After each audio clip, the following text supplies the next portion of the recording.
lied to you, you know, about why I left Orlais.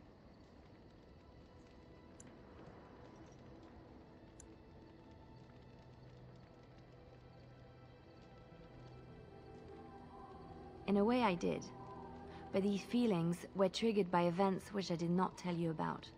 I didn't feel like talking about it then, what happened to me. Maybe it will affect us, maybe not, but you should know. I came to Ferelden and the Chantry because I was being hunted in Orlais. I was framed, betrayed by someone I thought I knew and could trust. Marjolaine. She was my mentor and friend. She taught me the bardic arts, how to enchant with words and song, to carry myself like a highborn lady, to blend in as a servant.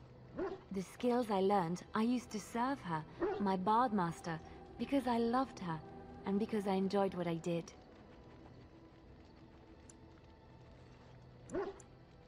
She was a remarkable woman.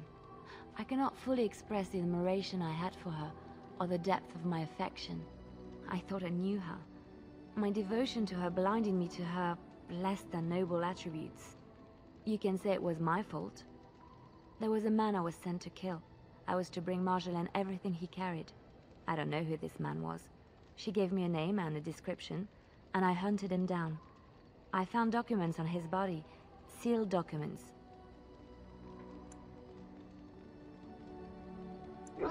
My curiosity got the better of me. Something told me that I needed to know what was in those letters.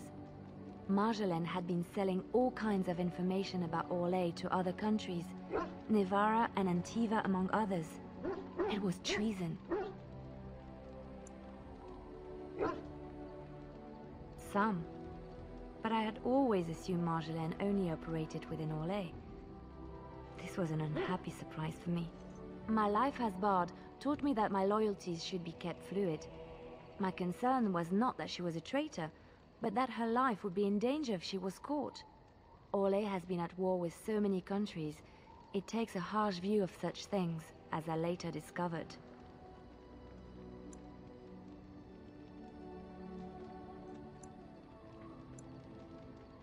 I should have left well alone, but I didn't.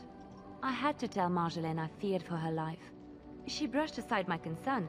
She admitted her guilt, but said it was in the past. That is why the documents had to be destroyed, she said. I believed her. I kept believing up till the moment they showed me the documents, altered by her hand, to make me look the traitor. Yes, the Orlesian guards. They captured me. Did terrible things to make me confess and reveal my conspirators. It was a traitor's punishment I endured. And at the end of it, all that awaited me was eternity in an unmarked grave. The skills Marjolaine taught me were good for something at least. I broke free when I saw the opportunity. I did not seek Marjolaine out. If she thought I was coming for her, she would have me caught again.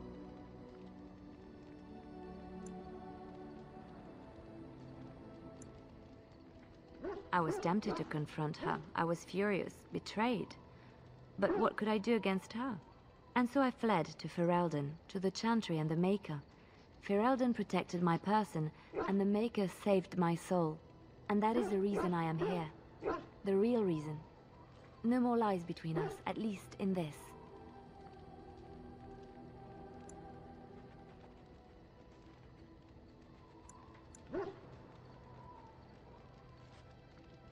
It feels good to have this off my chest. Thank you for listening and understanding. Alright guys, welcome to set 3 of Let's Play Dragon Age Origins, my rogue playthrough. Now, off screen I did quite a bit, as you can see by my 40 healing potions. I ran around and basically just got everything I needed done. I bought all the stuff I need, I bought all the recipes I needed, I bought all the materials I need, and we're pretty much ready to go. And as I said in the last set, I was going to basically cheat a little bit, and, well, not a little bit, cheat horribly, just so you guys can get a proper respect for the game, storyline, and stuff like that. And that's why I glitched, and that's the excuse I'm sticking to. Anywho, what else did I do? At the beginning of this set, there's going to be a little bit where I'm talking to Liliana. It's going to be about her, her past and whatnot like that. Well, not really. Well, kinda. I'm not exactly sure what I've recorded, because I recorded it last night, and I've slept since then, so, that's because there was a dialogue option that was for Liliana back in Lothering, due to my affection with her at that point in time. However, after I left Lothering and came here, went somewhere else, it disappeared. When we got here, we also had a conversation with Liliana about her past, about her being a bard and stuff like that, and what that entailed. I believe that's the case anywho. If not, I just spoiled something we're about to see. Oh well. Off screen, though, I did do the boating glitch, which is where you buy everything before your initial appearance inside the party camp, and then leave. When you come back, you'll have restocked all his wares, including stuff that should be there only once, such as that backpack, or scroll down, the Tomes of Arcane and Physical Technique. So technically, Shioko is a little bit stronger than she should be. Just a touch. All I did give her is she has basics in all of this, with the exception of combat tactics. At this point in time, I'm going to start leveling her out into a more balanced character, or not balanced character, a more unique character, how I want her to be. The main reason why I did this is because of quests over in Lothering. So I'm going to start leveling up stealing, survival, herbalism, combat training, shit like that. But I did level up all these to level 2, with the exception of below the belt and whatnot. And all the dual weapons level 2, so she's pretty good. Let's put that to, put that to circle, go into here, assign, circle, sustained modes, stealth, triangle. Yeah, that's good. Okay. Let's talk to Bodo quickly, because I will make sure I have everything I need for him. Are you sure I can't interest you? Let's see. So yeah, this is the item I've been using the glitch. I told you how to get it and how to do the glitch. Just triangle and X, and you'll get the as much money as you need. I got this amount of money just so I have enough to do what I need to do without having to do the glitch very often. I'm keeping this item in the junk section just in case I need to do it. It's the only item that should be in that section. She has all this. Let's see here, all that. Let's get some Lyrium potions for Morgan. But other than that, she's all set. Okay, let's talk to people. Oh yeah, her weapon, by the way. I'm gonna show you the enchantments on it, because it's it's a DLC weapon. So it has some pretty good shit. It has 2 slots. One is the Novice Cold Rune, which is a level 2 to Undead, and Cold Iron Rune. Plus 2 damage to versus undead creatures. I recommend getting this because we're going to be fighting undead soon. And then Grandmaster Lightning Rune, plus 5 electricity. I gave Master Rune, Lightning Rune, to the Oathkeeper, which is currently attached to Alistair. And I'll level the fuck out of that later, once I get someone who needs it. Now let's talk about it a little friends bit. are formidable folk, indeed. It's good to have... Oh, nothing so unusual and so interesting as you and your companions, I'm sure. Dwarven merchants are common enough on these roads, aren't they? I hear news from Dinnerham that Tyrn Loghain has been declared the new regent. It makes sense, his daughter being the queen. That's what I've heard on the road, anyhow. Take it for what it is. Well, that's pretty nice. Okay. Goodbye. Let's see here. This guy is a DLC plant, basically. He's only here to go, hey, there's a really cool thing, it's really sweet, it's really awesome, you get some really nice shit. Give me some money and I'll take you there. And it's actual money. Basically says, you want to download the DLC? Sure. Get it. He is the Warden's Keep DLC character, as far as I know. I haven't bought that yet. I should be buying it probably this weekend. I'm not exactly sure when I'll do the DLC stuff first. I may do it right before the final fight. I may just do the binge the DLC at that point in time. Alright, let's talk to Alistair, see what he has to say. What do you need? Nothing. Fen'Harel, what's up? Oh, why, you little... Me harassing your dog? I should say it's the other way round. Your furry friend here took offence at me getting near his food. He snapped at me, look.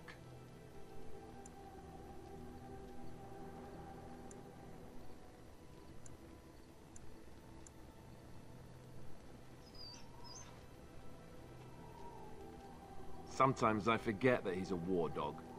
That'll teach me. Well, you shouldn't have grabbed out War Dog's food. It's kind of stupid, dude. I once heard a really old legend about how the Hound warriors in the days of the old tribes would feed their Mabari the flesh of the vanquished. Well, that's what I heard anyway. It would sometimes be human flesh. Oh, like you can tell the difference. For all you know, maybe you've already been fed something. Someone.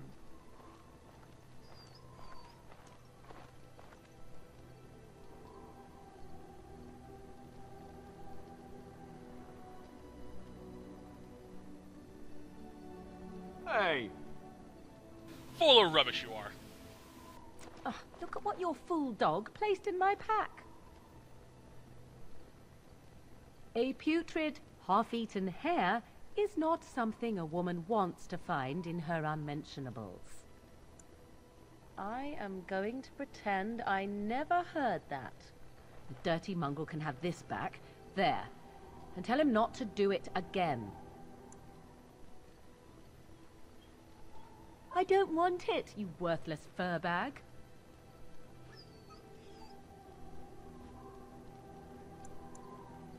He is certainly manipulative, I can tell.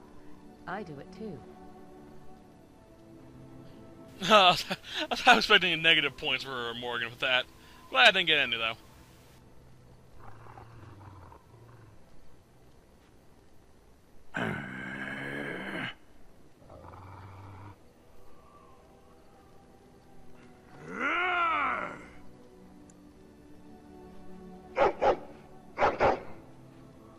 You are a true warrior and worthy of respect. Good boy. Yeah. Maybe a warhound, but my God, he's still a log. Alright, have fun. Adorable little bugger. Alright, let's talk to Liliana, I guess. I must say that traveling with you has opened my eyes to how wrong some are about the Dalish. You are not at all savage, and I've not seen you snatch away women and children without provocation. No, of course not. I am just saying that many believe such awful things about the Dalish. If my people were more open to interacting with yours, we could do away with such misperceptions. I hear many city folk talk about how wonderful it must be to live simpler lives, close to the earth. They could learn from the Dalish. How marvelous that must be. I have met very few elves, and those that I have met were pledged to the service of Orlesian nobles. Elven servants are well compensated for their services. Some of them live richer lives than humans. A well-trained elven servant is highly valued in Orlais.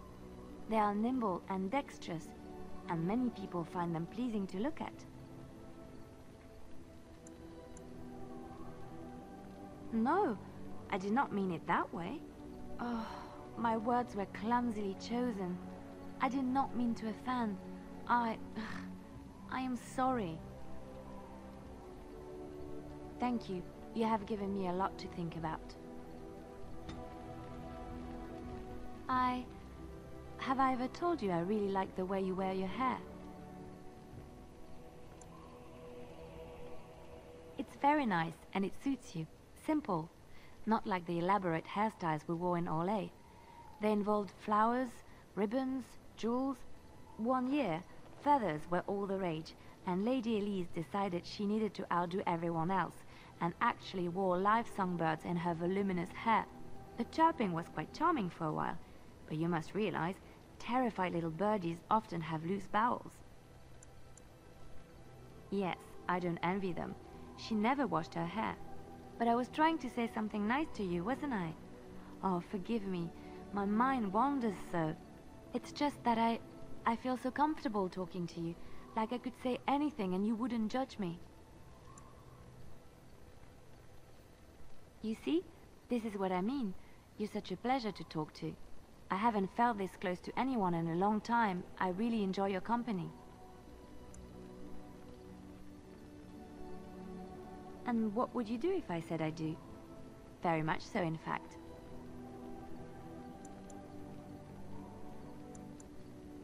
Huh? You must do that then. Perhaps later when I'm not prepared for it. Surprise me. Come then, let's get going. If I recall correctly, you have some important earth-shattering business to attend to. Yes? Something you need? Okay, now onto this. I mentioned before that you can actually learn to be a bard from Liliana. You do this by actually talking to her and learning about her history as a bard.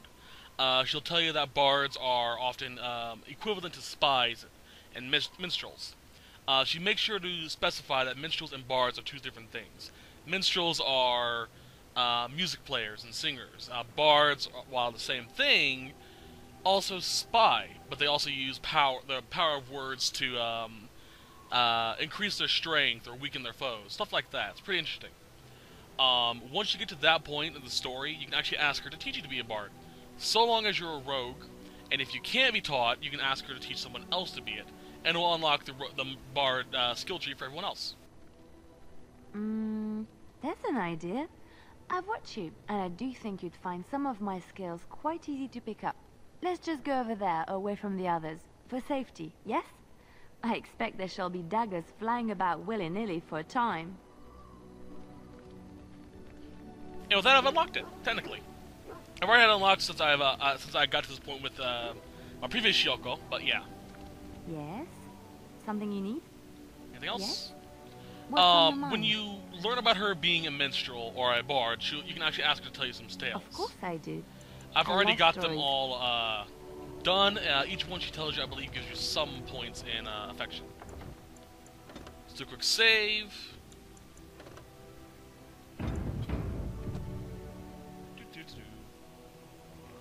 Hey, Sten.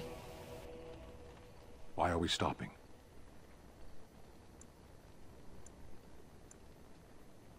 There are darkspawn to be fought. Is this delay needful? I am Kunari. I have given my word to aid you. We are not people of idle promises. No. As you wish. Yes. Speak, then. Then I suggest we move on. I am hardly surprised. To answer a question. The Arishok asked what is the Blight. By his curiosity, I am now here. Yes.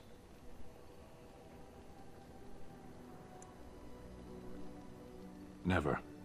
I cannot go home.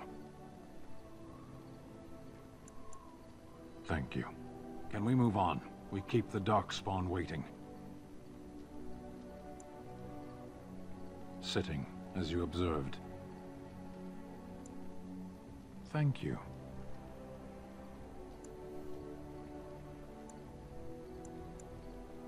Warden, if I truly disliked you, I would leave. That I am still here, you may interpret however you choose. I did. Parshera. Was there anything else? As you wish. Holy crap, 19? Wow, I apparently can speak Kunat pretty well. I actually kind of can, surprisingly enough. In one of the future games, you actually get to hear quite a bit of Cunlot spoken.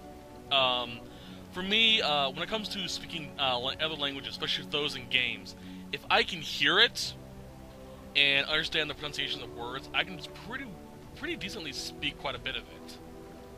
Let's see here, for example, see if I can find a good long one. Scroll. Ah, here we are. Let's see here.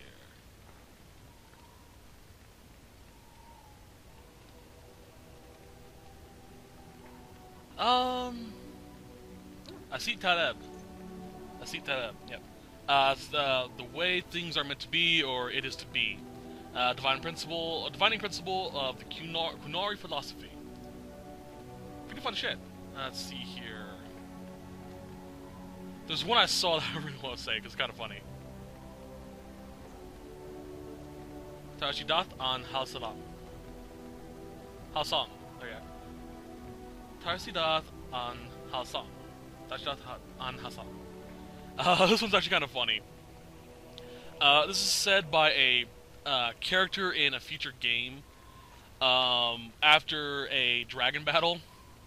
It literally translates into, I will bring myself sexual pleasure later while thinking about this with great respect. Yeah! Fun shit. Alright, let's talk to Morgan, and then we'll be ready to go after all her stuff. I await your command. So, full of questions, are you? I await your command. We are in camp, so 'tis as good as... Never mind, because she doesn't have anything to say. Wait, I saw a notification up there. Something that's going on. Anything with you? Yes? Something you need? Nope. Huh, weird. There actually is more we can do with the party camp that I'm going to do before we go on. I want to see if I can get the other cutscenes to pop up, because there are a few cutscenes that I can get to pop up. Well, at least one, I know that much. And I kind of want to make sure this set is, that this part is completely party camp related.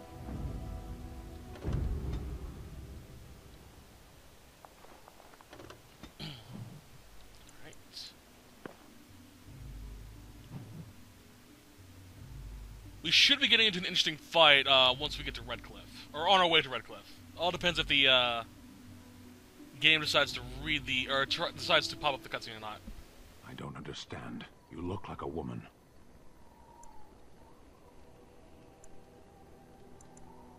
You are a Grey Warden, so it follows that you can't be a woman. Okay, before I go on, I want to say this. Pay very close attention to this cutscene, and pay very close attention to Qunari principles.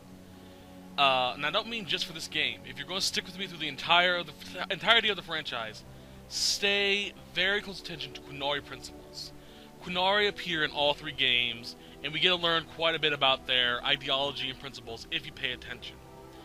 This is very interesting to me when it goes from here into future games, because it's just fascinating to me. I'll explain in great detail, if I remember correctly, in a future LP for one of the other games, why I pointed this out. So please remember this cutscene. Alright. Women are priests, artisans, shopkeepers, or farmers. They don't fight.